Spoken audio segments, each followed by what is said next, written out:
crazy story out of Washington, D.C. A federal grand jury indicts a Washington, D.C. Metropolitan Police Department lieutenant for his role in the January 6th domestic terror attack. But here's what's crazy about this story. This lieutenant supervised the intelligence branch of the Metropolitan Police Department.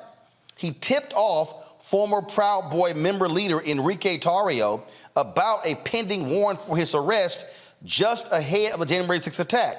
Lamond was indicted on 1 count of obstruction of justice and 3 counts of making false statements. The charges stem from the investigation into burning a Black Lives Matter banner in December 2020 when the Proud Boys were roaming the streets of D.C. for a pro-Trump event.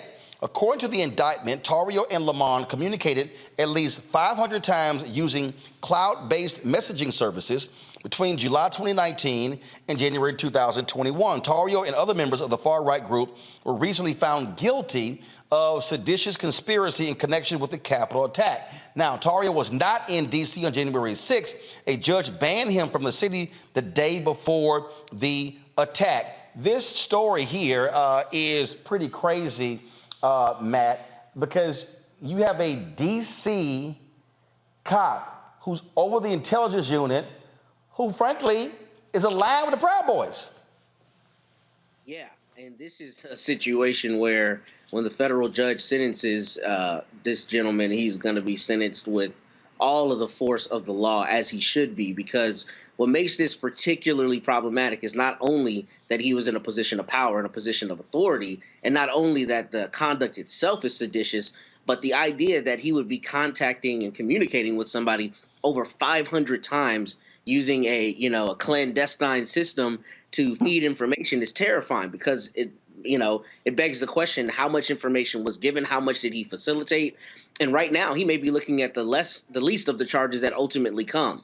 Right now, it's obstruction of justice and lying, but it could ultimately be sedition. It could be all the way up to treason. If it's found with the prosecutors that, what he was communicating was directly facilitating this attack on the Capitol, which we know is obviously one of the greatest documented affronts to democracy in the history of this country, he should not only have the book thrown at him, but it should be very terrifying to all people out there to consider that the police, which we know are not obviously beyond reproach, would be intimately involved in facilitating a terrorist attack on the seat of government.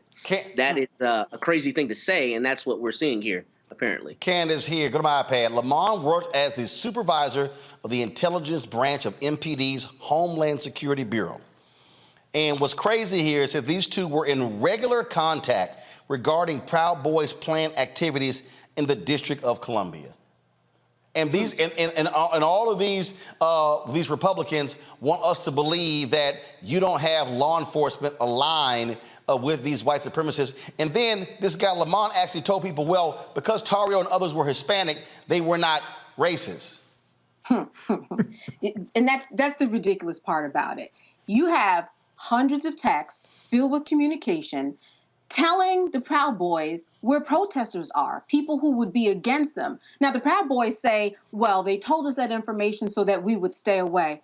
Proud Boys are not known for going away from things that are going wrong or things that, protesters. They go to the action, and that's what was going on here, and that's why he was fired. Someone in his position, a position of power like that, someone who was supposed to be doing something opposite than what he did, this is why, as was spoken on the panel already, this is why he's going down. He is going to have the book thrown at him. It's not going to be just this. It's going to be more, because they're going to see a connecting of the dots as to the information that was given to the Proud Boys and how they disseminated themselves amongst the crowd, amongst the people, in order to carry out violent acts. If you go online right now, you will see several videos of the Proud Boys hitting other people, slamming other people down, and then the police just saying, you need to go on your way. That would never happen. If it was anybody, black, white, woman, or man, no one would ever get away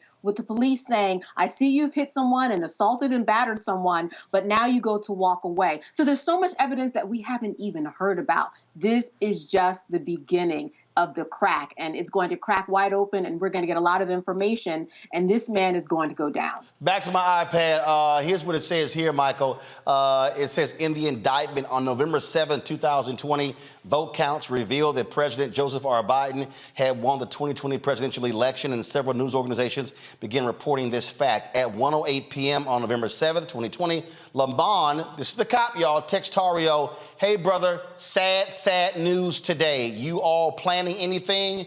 Tarrio responded, yep. At 2:10 p.m. on November 7th, using Telegram, that's an encrypted app, Lamond told Tarrio that need to switch to encrypted. Alerts are being sent out to LE law enforcement that social media website accounts belonging to your people are talking about mobilizing and, quote, taking back the country, getting people spun up, just giving you a heads up. At 2:14 p.m. on November 7th, 2020, using Telegram, Tarrio sent Lamond an audio message. At 2:16 p.m. on November 7th, using Telegram, Lamond told Tarrio, got your voice messages, just giving you a heads up. Please keep this between you and me. So here you have Michael, this cop, not happy that Biden is president. He's sitting here cavorting with a white supremacist member of the Proud Boys and giving them a heads up on information and saying, hey, go to the encrypted app so we can talk. Yeah, Roland. And at the same time, I'm not surprised because white supremacists have always been involved in law enforcement. OK, I know, for instance, I know people periodically will get a report that say white supremacists have infiltrated law enforcement. They haven't infiltrated anything. They've always been there. When you go study Goodman, Schwerner, and Cheney, June 21st, 1964, Philadelphia, Mississippi, killed by the Ku Klux Klan, the 3 civil rights workers.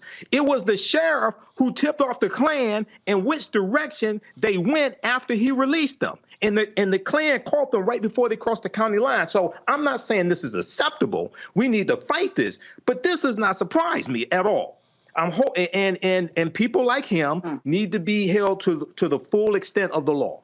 All right, folks, back to our Roland Mark Unfiltered video in just one moment. When you talk about blackness and what happens in black culture, we're about covering these things that matter to us, speaking to our issues and concerns. This is a genuine people-powered movement. There's a lot of stuff that we're not getting. You get it, and you spread the word. We wish to plead our own cause.